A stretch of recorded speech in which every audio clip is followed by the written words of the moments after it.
y'all, welcome or welcome back to my channel. If you're new here, my name's Emily. I'm so happy you're here.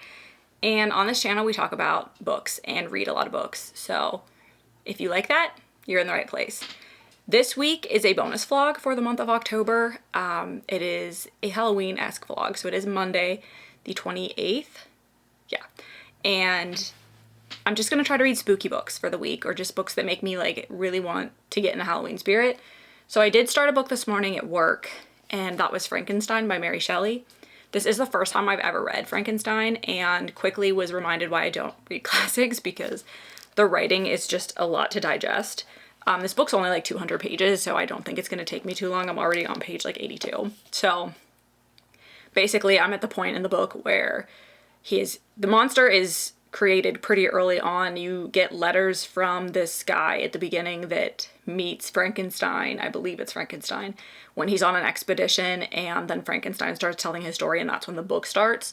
So he tells like about his like childhood growing up, and then things that happened to him, and then he went to university and things he wanted to study, and like his thoughts on science and how like animating things and like being able to bring things to life that aren't alive, all of that kind of stuff.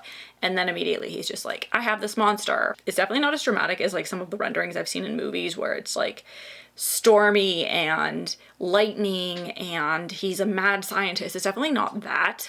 He's definitely a man though, because he had some regrets pretty early on and then was like, I'm just gonna run away from my problems.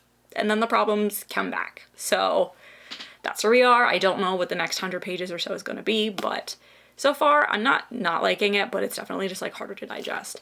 So based on how I feel when I end this, we'll decide what book I read next. But like I said, I'm gonna try to pick like spooky themed books. I don't think I'll be reading any romance this week. I think it'll be horror, thriller.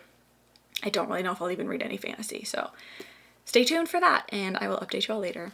So I'm now halfway through Frankenstein, and I think I'm gonna take a little bit of a break from this and start another book. I am going to come back to this. I am going to finish this week. But like I mentioned, classics take a lot out of my brain, and I have like a pretty busy day at work tomorrow and a pretty like important meeting tomorrow, and I just want to like not think about it. And this isn't grasping my attention enough to put me into the reality that's not my own. And I also literally just read 20 pages about the monster stalking and doing like a character study on this family that he found in the woods. So that was a little creepy. And extremely detailed. And like I said, there's just a lot. They're brain busters. They're hard to get through because of the way they're written. They're written beautifully, but there's just a lot of fluff in there, I think. So halfway through, I am going to continue reading this at some point. I might read a little more tonight. We'll just see. But I am going to start another book.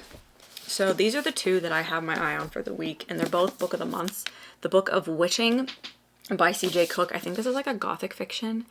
A mother must fight for her daughter's life in this fierce and haunting tale of witchcraft and revenge. And then this was my September choice, and it's Sleep Tight by J.H. Markert, and it is the sole survivor of a serial killer might hold the key to stopping a new spree of murders in this propulsive horror thriller in the vein of Black Phone and The Whisper Man. I want to read both of these, and I probably will. I'm not sure which one I want to start with. I was going to read Dracula this week too. I don't see that happening. That was another one that I was thinking about. But with the way my brain is, and Dracula's twice as long, it's a chonker, it's like 400 pages. I think that will be a next Halloween classic that I read. So I think I'm gonna start with this one, just because it is witchy and I really do want to get to it, and the writing's also really large and I could use that right now. This is not a very long book, but the writing's really tiny. So I'm gonna hold off on this one until after I finish these two. So we're going to start the Book of Witching. I may update again tonight. I may not. We'll see how far I get in either of these. And I'll talk to you guys soon. All right, it's Tuesday. I'm home a little late because I had to stay late at work. Not thrilled about that, but I have an update. I have reached page, I had to stop like in the middle of a chapter today, 138 in Frankenstein. So I have about 60 pages left to read, 60, 70 pages left to read. I'm gonna try to finish this one tonight. We'll see, because it does take a little while to get through. It's the type of book that I can read and understand like how you do case studies on it and how you could like delve into like the overall themes and everything in an English class, but like story-wise, it's just a lot, because there was like one paragraph in here that was basically him just being like, yes, I love her and I plan on marrying her, but it was like a paragraph long. Like, it didn't need to be as long as it was for him to say what he needed to say, but that's just how the style of writing is.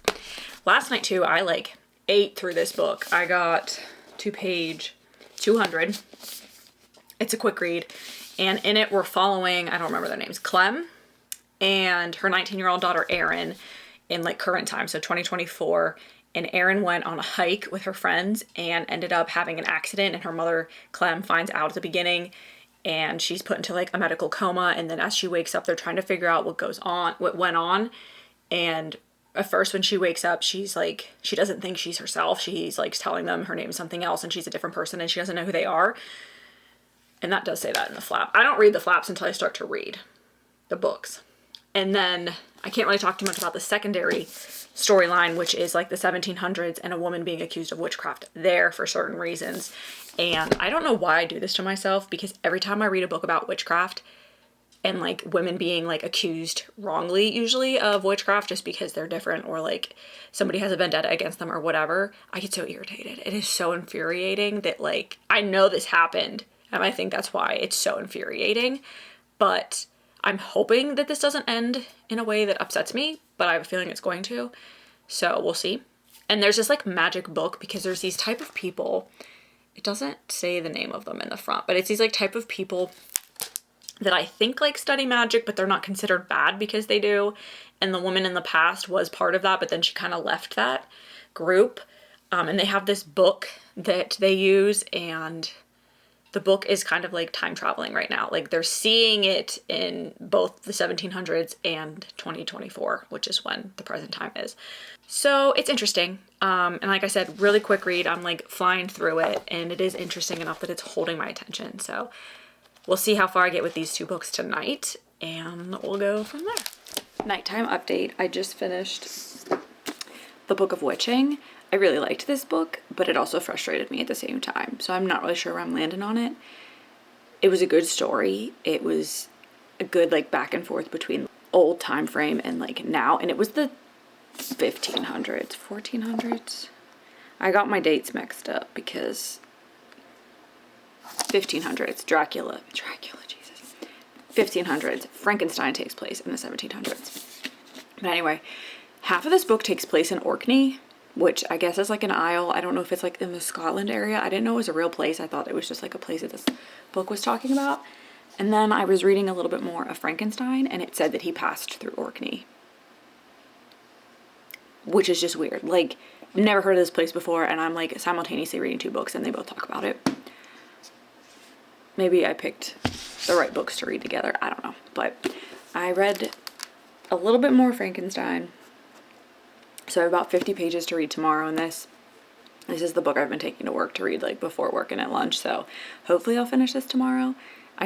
My brain's not there right now. So gonna finish that tomorrow. Just finished The Book of Witching. Really liked it. Not like a 5-star read, but it was very interesting. And now I'm gonna start Sleep Tight by J.K. Markert. I'm gonna try to read a little bit of this before I go to bed because it's still kind of early. I flew through the last part of The Book of Witching. But if it starts to get a little creepy, I'm gonna have to put it down because it's not a read before bed kind of book. But I do want to start it just so that I can get a little bit of an idea of the story. And then when I come home tomorrow after work, I'll update with what I know, which will just be what I read tonight because I'm taking Frankenstein to read tomorrow. So I'll update you all tomorrow. So it's Wednesday and my day sucked. Literally, this is dinner because I'm not hungry, but I'm stressed out. So it's not really girl dinner. It's like stressed out girl dinner. I'll probably eat something, but not right now. I finished Frankenstein this morning before my day went to shit. And if you love classics, close your ears.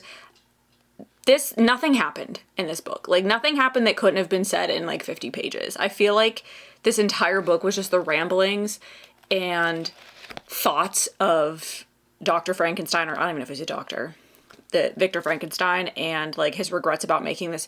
Like, he makes the monster very early on in the book, and then the rest of it is just him regretting it and waiting for this monster to show up and kill people. I don't know. It was like very descriptive, like very like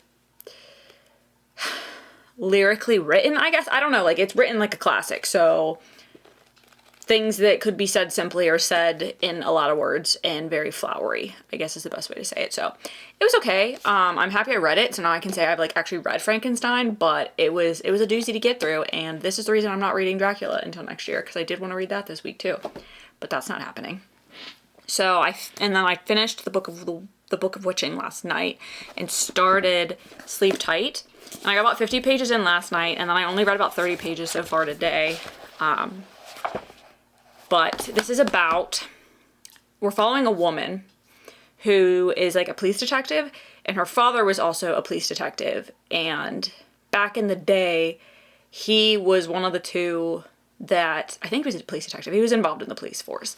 He was one of the two people that found and arrested the serial killer. And the beginning of the book opens up with the serial killer being executed. And she's like on the phone with her dad and everything. And then the plot goes from like 0 to 1,000 real quick. I really can't say anything other than that, but now there's, I don't want to say a copycat killer, but there's something going on that is related to this serial killer. And this guy was called like, Father, they called him something because he didn't talk. Father Silence. Because he thought he was a priest and he did not talk after he was arrested. So nobody knows like why he did it or if he really even did do it. Like he just didn't talk. And then when he was being executed, he said like one final sentence, and like the guard was the only one that heard it. And you do find out eventually what that is. And that leads into like the plot of this book.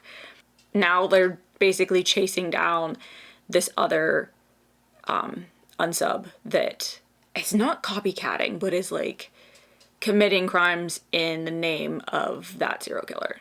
That's where we are.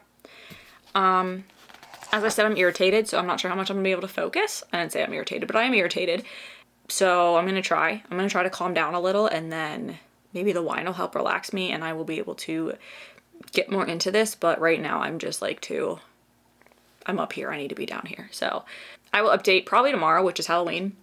I'm hoping to have this done by tomorrow, and then I have one more book I'd like to try to read in this vlog. And it's very short, and I don't think it'll take me too long, but we'll see if we get there. I will update probably tomorrow because I don't think I'll make it far enough to really give you anything today. And even if I do, I finish this, I'll just update you all tomorrow about that. I don't think I'm going to finish this book tonight though, so I will talk to you all when hopefully I'm in a better mood. Sleep Tight. I'm not going to hold the book up because the cover's not on there. I don't know if I've talked about this yet. I honestly, my brain can't remember, but this book is about, I think I did. So basically we're at the point where everything, all the twists and turns are coming together, and every page I feel like it's something new, and the chapters are like really short towards the end. It's like 2-3 pages. So it's moving fast. I have about 50 pages left. 30 pages left, I think. 30 pages left, and I'm just gonna try to knock this out before trick-or-treating. And then the book that I'm going to read whilst I'm sitting there waiting for children, we don't get a ton, so I get a lot of, usually we don't get a ton, so I usually get some downtime, is called Perfect Girl by Tracy Banghart. It is it's an arc I got on NetGalley, so it says, Jessa has been raised to be the perfect girl. She is unfailingly polite, never rocks the boat, and always follows the rules no matter what. Her friends love to give her a hard time for being such a goody two-shoes, but Jessa likes it this way. She knows what's expected of her, and she's happy to be the person her parents and society want. When a freak storm takes out power during the sleepover at Jessa's creepy old house, things go south before the pizza gets cold. Her friends are at each other's throats, unexpected guests keep showing up, some more welcome than others, and it's not just her brother serving up jump scares. A killer looking for the perfect girl has targeted Jessa, and she'll have to reject everything she's been taught if she wants to keep herself and her friends alive until sunrise. It sounded interesting, and the cover's really cool. I'll pop that up on the screen, but excited to read this. It's not super long, at least on my phone it's not really long, and that's where I'm going to read it, so hopefully I can read through it quickly, and we'll see if I can finish that up tonight as well. I don't know that I will. I was expecting to, but we'll see. So I will touch base later with where I got. Okay, time to wrap this up. I only read 4 books in this vlog, which is fine because I read like 7 in the last one, so we don't need to have massively long ones every time. These were all Halloween themed books because it is the week of Halloween. Halloween was yesterday.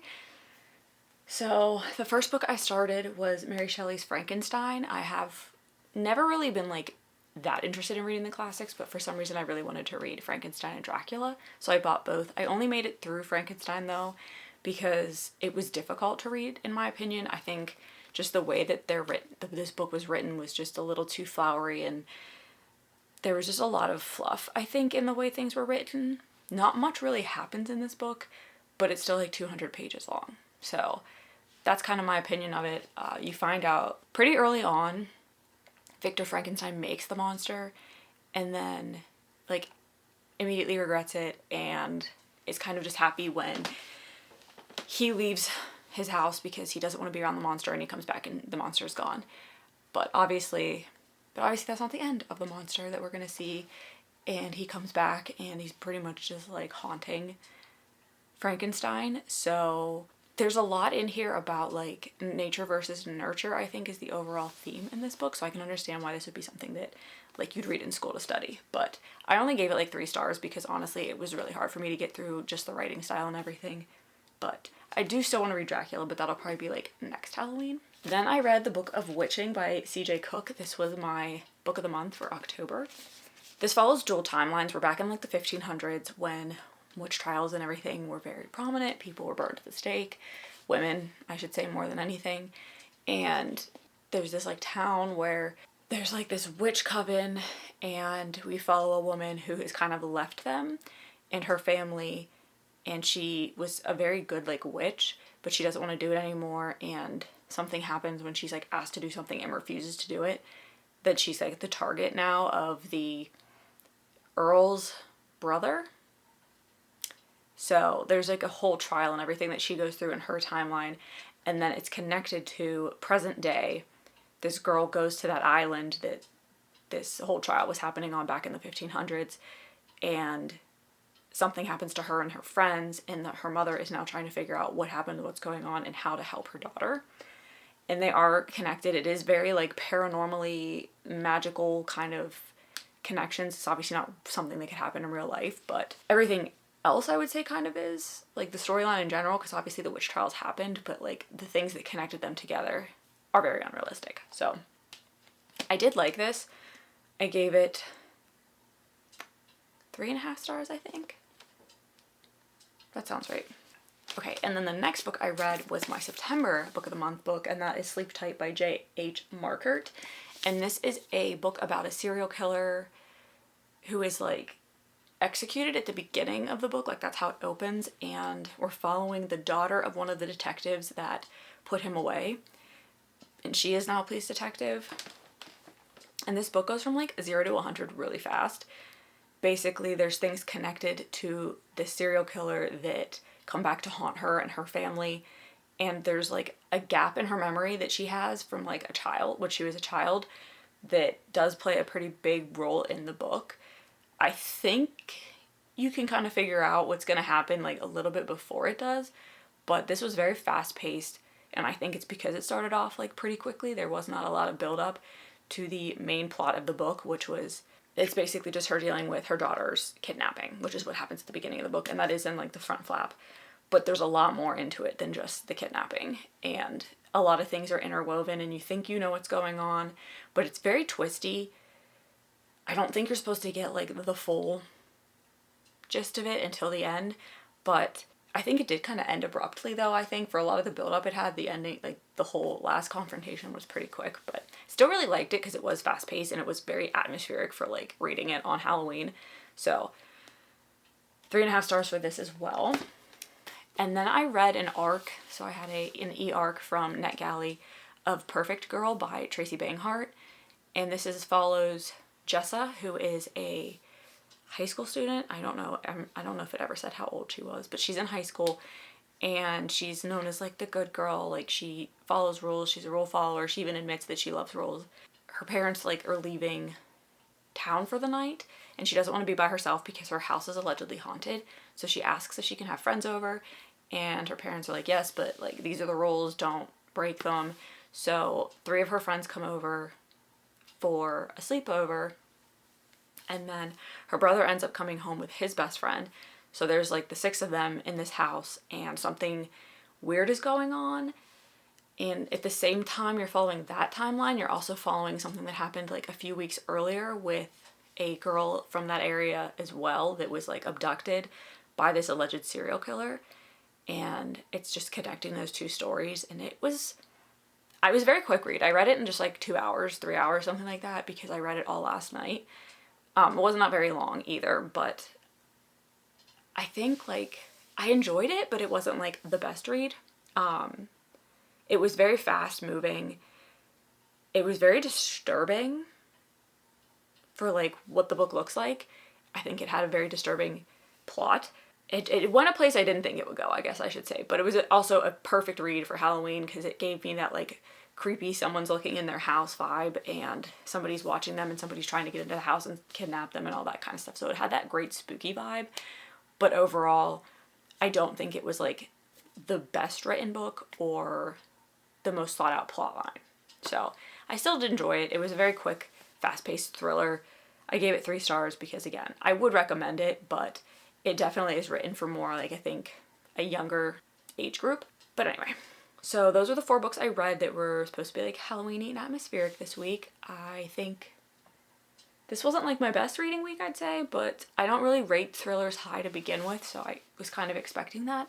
But I still really enjoyed them all. I think that it was, like, the perfect reads for Halloween, and now I'm excited to go more into my November, fall, and winter reads, and you'll have to stay tuned for the next few vlogs to see if I can read the 18 books that I picked for my November TBR in the month of November. But I thank you so much for watching if you've made it this far, and I hope to see you all in the next video.